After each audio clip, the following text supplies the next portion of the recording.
Welcome to your deep dive. Today we'll be looking at The Traits of Authority by Chase Hughes. Um, it's a fascinating look at authority, you know how it works, why we obey, and how we can harness it. And you know, it's not about manipulation. It's about becoming someone people want to follow. Yeah, someone people trust and respect. I think we all have like a basic idea of what authority is, Yeah. but I'm really curious to explore the subtle mechanics of influence. Have you ever noticed how sometimes you just feel compelled to follow someone's instructions, even if you don't fully understand why? Well, that's our ancient wiring kicking in. You know, way back in tribal societies, disobeying the leader could have meant death or exile. And over time, our brains evolved to follow strong figures. And that instinct is still with us today. Wow, it's fascinating how those primal instincts still influence us in the modern world. Exactly. And one way this shows up is through something called social resonance. Imagine a room full of pianos. You strike a C note on one, and all the other C strings start vibrating in harmony. So we're all subconsciously tuned into the same frequency. Exactly. Hughes calls this social coherence. It's like a field of energy where feelings like fear or confidence can be transmitted. To give you an example, think about a time you worked with a team on a challenging project. If the leader was confident and composed, their energy probably affected the whole team, and created a more positive and productive environment. It's true. A leader's energy can really affect the whole team dynamic. Absolutely. And this is where things get interesting. You see, we're always sending out information through our speech, our postures, even tiny micro expressions. And other people are picking up on those signals whether we realize it or not. So we're all influencing each other all the time. Exactly. And on the other side, we've also developed a kind of unconscious radar for authority figures. We're always scanning for signs of who to follow. Think about how quickly in a crisis people look for someone to take charge. It's like we're programmed to seek out leadership, especially when things are uncertain. We are, in a sense, and those primal instincts often draw us to status symbols and uniforms. Our brains see them as markers of authority. Now that you mention it, it makes sense why those things are so effective, even if we don't consciously acknowledge them. But if we're all hardwired to follow, is there any way to cultivate authority ourselves? Or is it just something you're born with? Chase Hughes proposes a framework called the authority triangle. It's built on three parts: mastery zones, authority behavior traits, and authority tripwires. Okay, I'm intrigued. Break that down for me. Mastery zones are areas of life where we can level up. They are environment, time, appearance, social, and financial. You want to focus on mastering one zone at a time. So if we master each of these zones, we'll naturally project more authority. Exactly. It's like building a foundation. Mastering one zone makes it easier to tackle the next one. Let's start with environment. Okay, what does mastering your environment look like? It's about creating a space that reflects the best you. Organized, clutter-free, and efficient. It's not just about how it looks, but about clearing your mind by clearing your space. I can see how a messy environment would make it harder to focus and feel in control. Right. A well-organized space can make you more productive. It can create a sense of calm and clarity. So decluttering and organizing are the first steps to mastering the environment zone. They're essential, but there's more. It's also about tackling tasks right away instead of letting them pile up, being proactive instead of reactive. So it's not just the physical space, but also how we manage tasks within that space. Uh-huh. That sounds like discipline is key. Yeah, you're absolutely right. Discipline is key for mastering our environment, but also our time. It's really the foundation for success in so many areas. It makes sense. Time is something we all have the same amount of, yet some people just get so much more done. Yeah. What's the secret to mastering that zone? It's about ruthless prioritization, Yeah. We can't treat watching TV the same as working on an important project or spending time with people we love. It's about making choices about how we spend our time. So it's more than just making a schedule. It's about aligning our actions with what we really value. Exactly. And that's where discipline comes in. We need to treat our calendars like promises to ourselves, not something we can easily break. Yeah, no more winging it or letting distractions take over. I can see how mastering your time would free up mental energy and reduce stress. Absolutely. And that leads us to the next zone, appearance. You know, I've always been kind of skeptical about how important appearance is. Isn't it what's on the inside that counts? Of course, inner qualities matter. But we can't deny that appearance plays a role in how people see us, especially when it comes to authority. Think about people who command attention just by walking into a room. It's not always about looks. It's about how they carry themselves, their posture, grooming, even how they walk. So it's about projecting confidence and competence, Yeah, right. not necessarily conforming to beauty standards. Exactly. It's about understanding that how we present ourselves is a form of communication. That makes sense. Like we're always sending out signals, Yeah. and our appearance is part of that message. Exactly. And remember we talked about social resonance? Our appearance can influence how others see us, but also how we feel about ourselves. When we take pride in our appearance, it can boost our confidence and self-esteem, which also enhances our authority. So mastering appearance is about more than just looking good. It's about feeling good and projecting that energy. What's next? This social zone, I've always been fascinated by how much our social circles shape us. There's a saying, you're the average of the 5 people you spend the most time with. So the people around us really affect our thoughts, beliefs, and even how we act. So choosing our friends carefully is a key part of cultivating authority. Absolutely. Being around positive, supportive people can really help you grow and reach your potential. On the other hand, being around negativity and drama can drain your energy and hold you back. It's about building an environment that supports you and your values. I like that. And finally, we have the financial zone. This isn't about getting rich. It's about feeling secure and in control of your finances. So more about well-being than wealth. Exactly. It's about making a budget, making informed choices, and asking for expert advice when you need it. I can imagine that financial stability would boost your confidence and reduce stress. It does. And that sense of security can actually increase your authority. When you're not worried about money, you can focus on other things and project an image of competence and stability. Like getting your house in order financially, which frees up your mind to pursue other goals. Hmm. Okay, so we've got the 5 mastery zones. That's the foundation for cultivating authority. What's next in the authority triangle? It's the authority tripwires.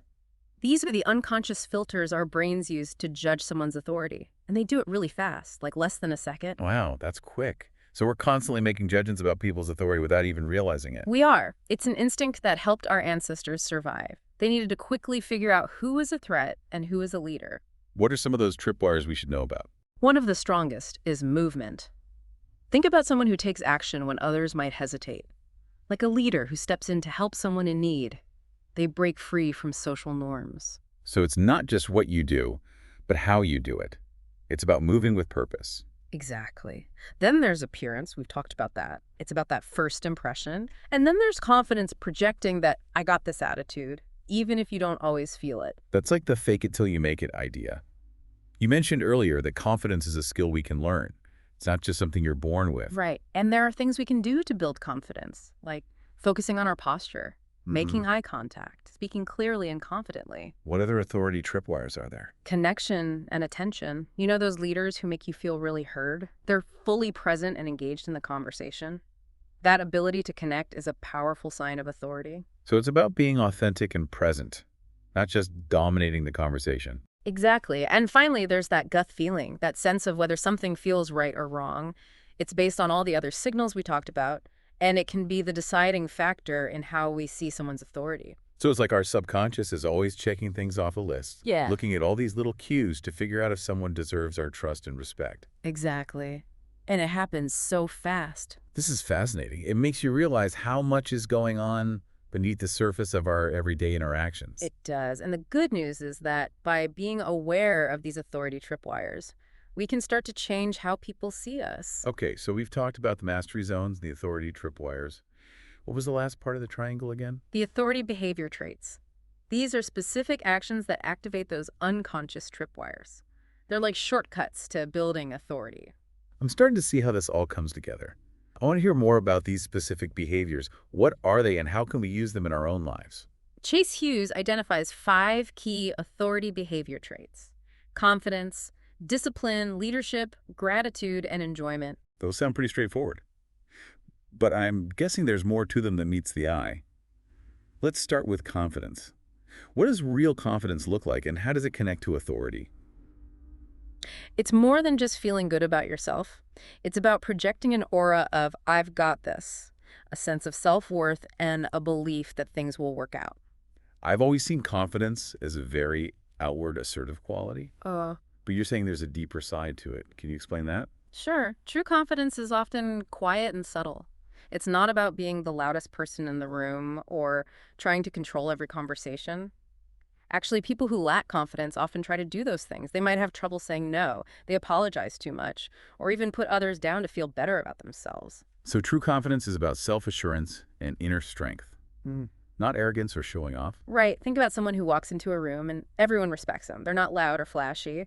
They have a quiet confidence that's really powerful. That's true confidence. I'm starting to see the difference. How do we develop that kind of quiet confidence? It seems like you either have it or you don't. That's a myth. Confidence is a skill. You can learn it like anything else. That's good to hear. What are some practical things we can do to become more confident? There are a few techniques Chase Hughes recommends.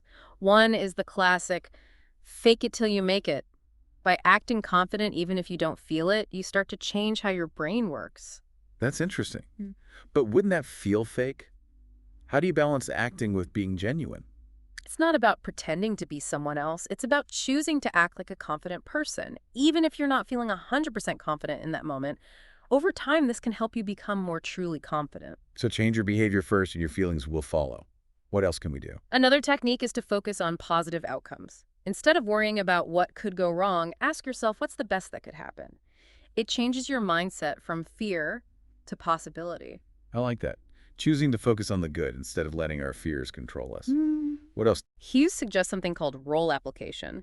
Before you talk to someone, give yourself a role. Maybe my job is to make this person feel heard, or my goal is to learn something new. It gives you something to focus on and takes the pressure off. That's smart.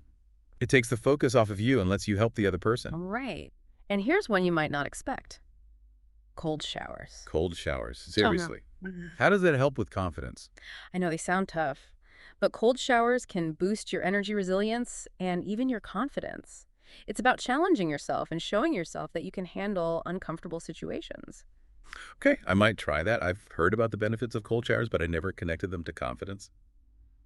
Anything else? One more thing Hugh says is to share your insecurities. It might seem counterintuitive, but being vulnerable can actually make you more relatable and trustworthy. It shows people that you're human and you're not afraid to be yourself. So embracing our imperfections can actually make us more authoritative. That's powerful. It reminds me of that quote, vulnerability is the birthplace of connection and the path to authenticity. You got it.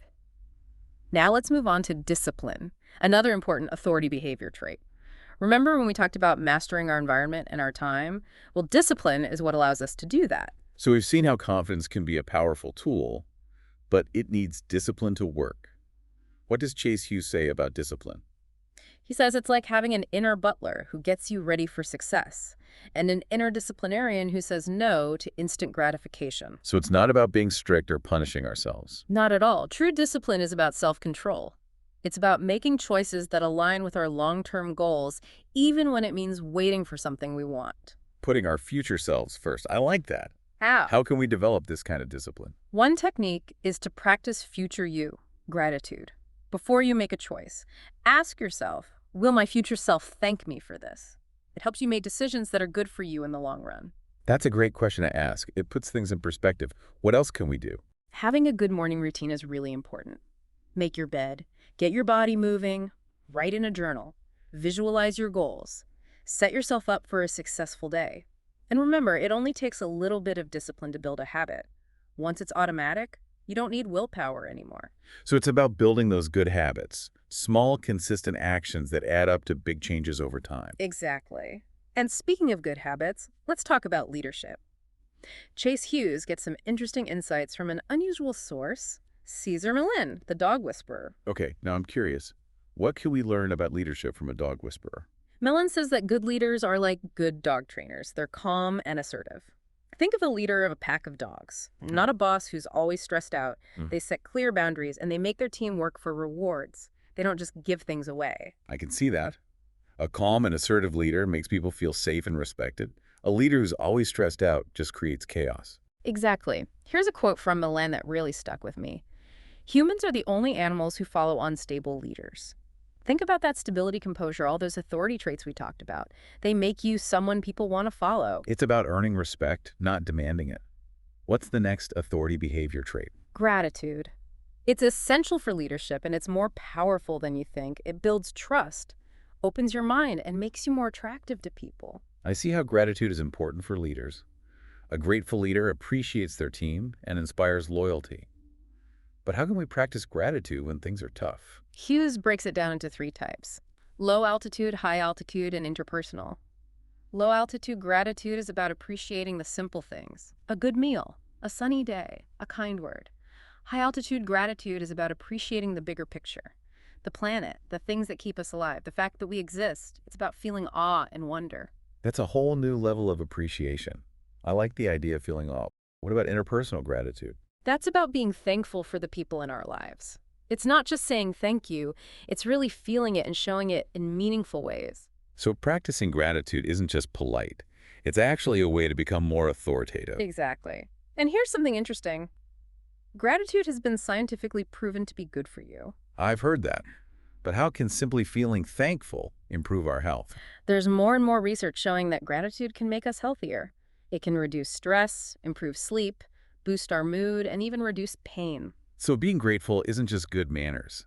It's good for our mind and body. That's amazing. What's the last authority behavior trait? Enjoyment. Think about it. People are drawn to those who enjoy life. It shows confidence, contentment, and a lack of neediness. I agree, enthusiasm is contagious. But it's hard to stay positive when we're stressed or overwhelmed. How can we find enjoyment even when things are difficult? Hughes has some advice. He says to ask yourself, how can I enjoy this moment more? It's about focusing on what you can control instead of what you can't. He also recommends mindfulness, Yeah. being present in whatever you're doing, even if it's something boring, like washing dishes. So it's about changing your perspective and finding the good in everything. Exactly. And remember, true enjoyment comes from inside. It's not about chasing temporary pleasures. It's about feeling satisfied and appreciating life itself. It's about appreciating the little things, right? Hmm. And noticing the beauty around us. We've talked about so much in this deep dive. Obedience, the authority, triangle mastery zones, tripwires, behavior traits. It's clear that authority is a lot more complex than I first thought. It is. And the more we know about how it works, the better we can handle our relationships with other people. Yeah, and I think the main thing to remember is that these traits, confidence, discipline, leadership, gratitude, and enjoyment, they're not about tricking people. It's about becoming the kind of person others naturally want to follow, someone they can trust and respect. Absolutely. It's about developing your inner strength and letting it show in a genuine way. Like leveling up your life. So here's something to think about. If you could master one of those mastery zones this week, environment, time, appearance, social, or financial, which one would make the biggest difference in your life? That's a good question. And as you try out these ideas, notice how people react. You might be surprised by the changes you see in how they interact with you. This deep dive has been really insightful. Thanks for joining us. And remember, the power to be an authority figure is within all of us.